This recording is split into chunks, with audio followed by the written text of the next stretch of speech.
खाने पे फातिहा पढ़ना, मरने के बाद तीजा करना, 7वां करना, 9वां करना, 10वां करना, कुल करना, 40वां करना, चेहलम करना, बरसी करना, इसकी कोई दलील कुरान और हदीस? मुझे सवाल सुन के हंसी आई। किसी ने मेरे भतीजे से कहा यही लखनऊ में कि हाशमी भैया रंगीन कपड़े पहनते हैं। बोलिए साहब, रंग से भी इन्हें चिढ़ हो रही है।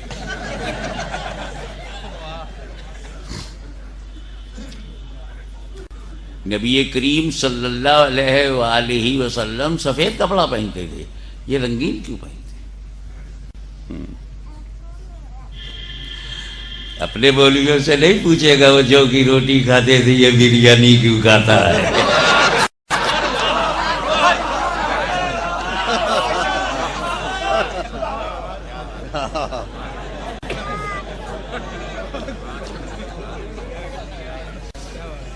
एक बात सुन लो,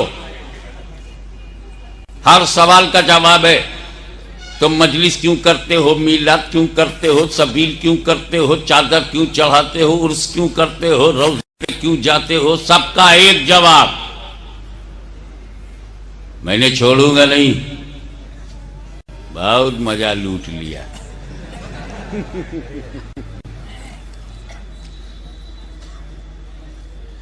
हर चीज की असल इबाहत है।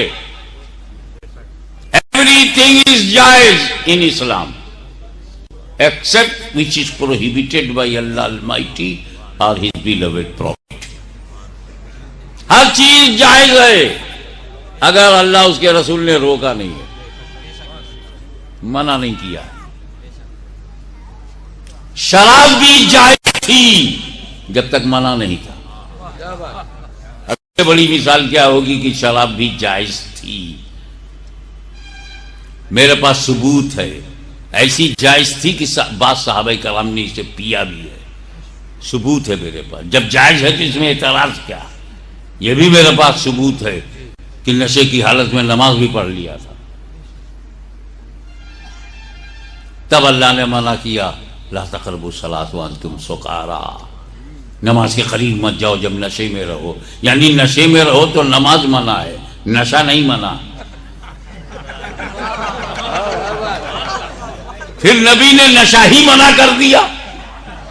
अबे मना करने से कोई चीज हराम होती है तो सबूत देना है तो हराम का सबूत दो।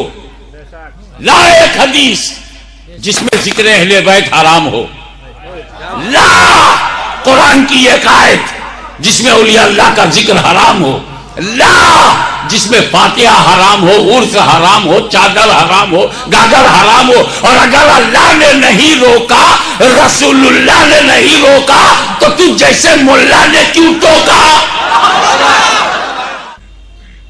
तो बस हम ही से पूछोगे, दिखाओ, तुम भी दिखाओ कहां हराम है। और जो चीज अल्लाह ने हराम नहीं किया उसी में हमने हराम किया।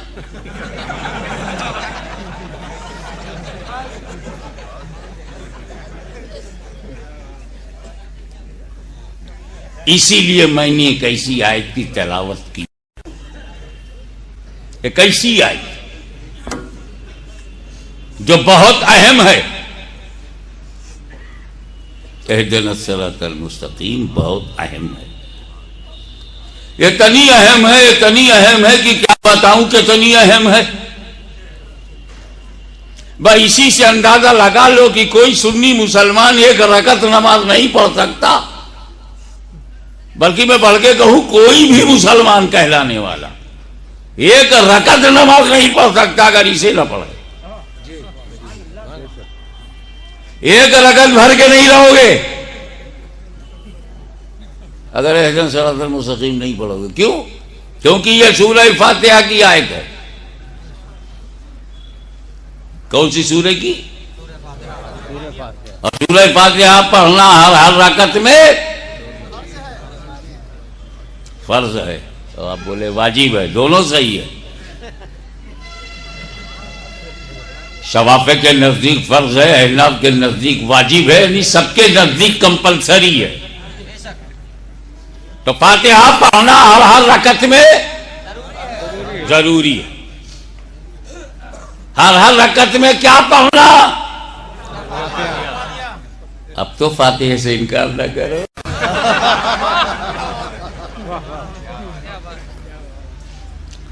हर रकत में फातिहा पढ़ना जरूरी। फातिहा के बगैर एक रकत नहीं होगी। हर रकत में तुम इस बात में आजाद हो कि दूसरी, तीसरी, चौथी रकत में कोई भी तीसरी और चौथी रकत में कोई भी सूरे पढ़ो, दूसरी में भी कोई पढ़ो, कोई सूरे पढ़ो, कोई भी सूरे पढ़ो, अलिफ लाम मीम से लेके वन्नास की सीन तक। लेकिन फातिहा छोड़ दो, गुंजाइश नहीं। एक मरतबा मैं सोचने लगा, ये अल्लाह, कुल हुवल्लाह शरीफ, सूरह इखलास, कुल हुवल्लाहु अहद अल्लाहु समद लम यलिद वलम यूलद वलम यकुल लहू कुफुवन अहद। ए अल्लाह, इसमें तेरी अहदियत का जिक्र है, वहदानियत का जिक्र है, समदियत का जिक्र है, लम यलिद होने का जिक्र है, वलम यूलद होने का जिक्र है, गैर कुफू होने का जिक्र है, होने का जिक्र है, लाजवाब होने का जिक्र है, लैसा का मिसली होने का जिक्र है, ला शरीका लहू होने का जिक्र है। ये सूरह कुल हुवल्लाह शरीफ को कंपलसरी क्यों नहीं किया? ये फातिहा क्यों? अल्लाह अलीमुल गैब है, उसे मेरे मालूम है कि मेरे बंदों में कुछ बंदे ऐसे हैं जो पैदा हों तो फातिहा, मर जाए तो फातिहा, तीसरे दिन फातिहा, चौथे दिन फातिहा, 10वां में फातिहा, 20वां में फातिहा, 40वें में फातिहा, बरसी में फातिहा, और कोई ना मरे तो फिर मुहर्रम में फातिहा, रबीउल अव्वल में फातिहा, 11वीं में फातिहा, आशूरे में फातिहा, नबीयीन का फातिहा, सिद्दीकीन का फातिहा, शहीदों का फातिहा, औलिया अल्लाह का फातिहा, 11वीं में फातिहा, ख्वाजा की 6ठी में फातिहा, रजब में फातिहा, रमजान में फातिहा। मेरे बंदों में कुछ बंदे फातिहा के इतने कायल, फातिहा की तरफ इतना माइल, और इसाले सवाब की बारगाह में सरापा साइल, और दिल से इतने कायल कि हिंदुस्तान में रहें तो फातिहा, पाकिस्तान में रहें तो फातिहा, अफगानिस्तान में रहें तो फातिहा, अरबिस्तान में रहें तो फातिहा, इंग्लिस्तान में रहें तो फातिहा, और हद तो ये है कि कब्रिस्तान में रहें तो फातिहा।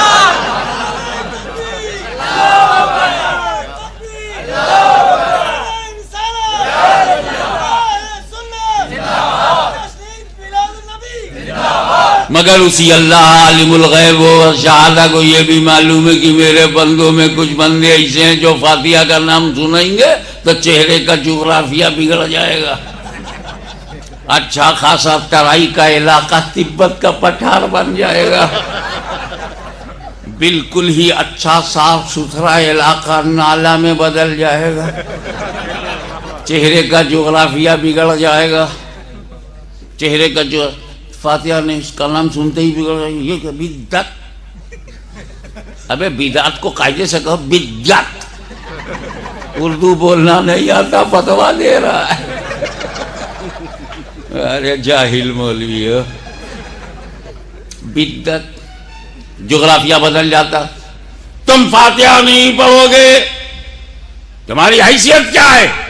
मेरी बनाई हुई जमीन पे चलता है, फातिहा से इनकार करता है। मेरे बनाए हुए आसमान के नीचे रहता है और फातिहा से इनकार करता है। मेरे बनाए हुए सूरज से रोशनी लेता है और फातिहा से इनकार करेगा। मेरे बनाए हुए चांद की चांदनी में नहाता है और मेरे फातिहा से इनकार करेगा। तो मेरी दी हुई अक्ल का गलत इस्तेमाल कर रहा है, मेरी दी हुई दौलत का गलत इस्तेमाल कर रहा है। मैं फातिहा नहीं करूंगा तो सुन, ये तो हो सकता है कि तू अपने मकान में फातिहा न पढ़े, तू अपनी दुकान में फातिहा न पढ़े, तू अपने इज्तिमा में फातिहा न पढ़े, तू अपने दारुल उलूम में फातिहा न पढ़े, तू अपने मदरसे में फातिहा न पढ़े, तू अपने माहौल में फातिहा न पढ़े।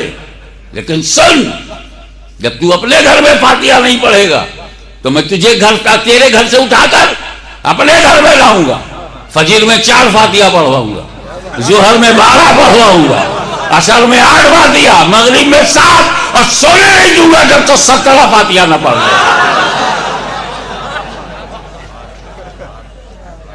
तो फातिहा वो भी पढ़ते हैं, फातिहा हम भी पढ़ते हैं।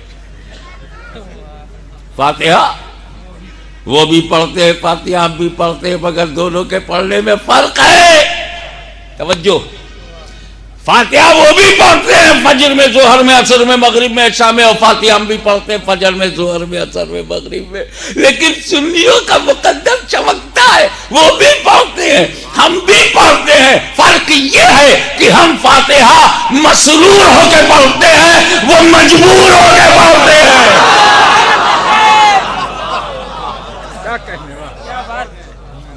एहदिना